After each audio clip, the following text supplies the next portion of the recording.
Mister Kumar की class में 25 students हैं। जब मिस्टर कुमार ने अनाउंसमेंट किया कि सेव द एनवायरनमेंट कैंपेन के लिए 10 छात्रों को चुना जाना है तो सभी बहुत एक्साइटेड थे।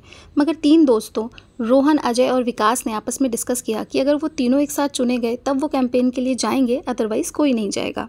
अब साथ में सेलेक्ट होने या साथ में सेलेक्ट ना होने के कितने तरीके हो सकते हैं, ये जानने के लिए अजय ने कॉपी पेन लेके सारे कॉम्बिनेशन बनाना शुरू कर दिया।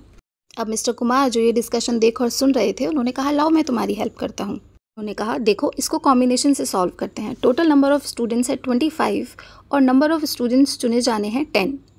अब यहाँ स्पेशल कंडीशन तुम्हारे लिए ये है कि तुम चाहते हो कि या तो तुम तीनों चुने जाओ या फिर तीनों ही ना चुने जाओ। तो इसमें से पहला केस लेते हैं जिसमें सपोज करो कि तुम तीनों ही चुने गए हो। क्योंकि तुम तीनों चुन ही ले गए हो तो यानी कि अब सिर्फ 7 स्टूडेंट्स चुने जाने हैं बचे हुए 22 स्टूडेंट्स में से।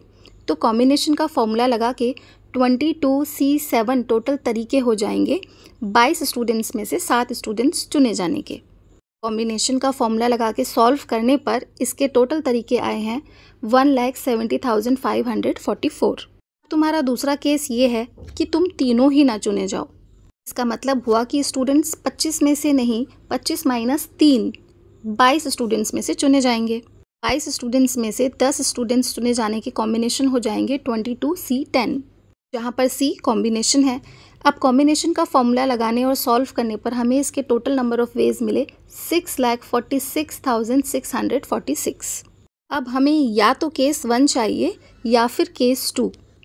जहाँ पर ईदर और या आ जाता है वहाँ पर हम ऐड करते हैं। तो या तो केस 1 या केस 2 के लिए हम करेंगे केस 1 के number of ways plus case 2 के नंबर ऑफ वेज। सॉल्व करने पर आया 8,17,190। अजय ने कहा इतने कॉम्बिनेशंस तो अगर मैं पूरे दिन लिखता रहता तो भी नहीं कर पाता। थैंक यू सर ये न्यू मेथड सिखाने के लिए। मिस्टर कुमार ने कहा अब थैंक यू मत बोलो, बस एक फेवर रिटर्न में करो।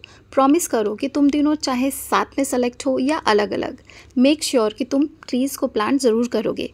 तुम तीनों की दोस्ती बहुत गहरी है, लेकिन उतनी ही गहरी दोस्ती हमारी प्रकृति के साथ भी होनी चाहिए, क्योंकि प्रकृति भी अपनी दोस्ती को बिना किसी कंडीशन के निभाती है। क्या आप भी इस बात से अग्री करते हैं? I hope you like the video. Thanks for watching.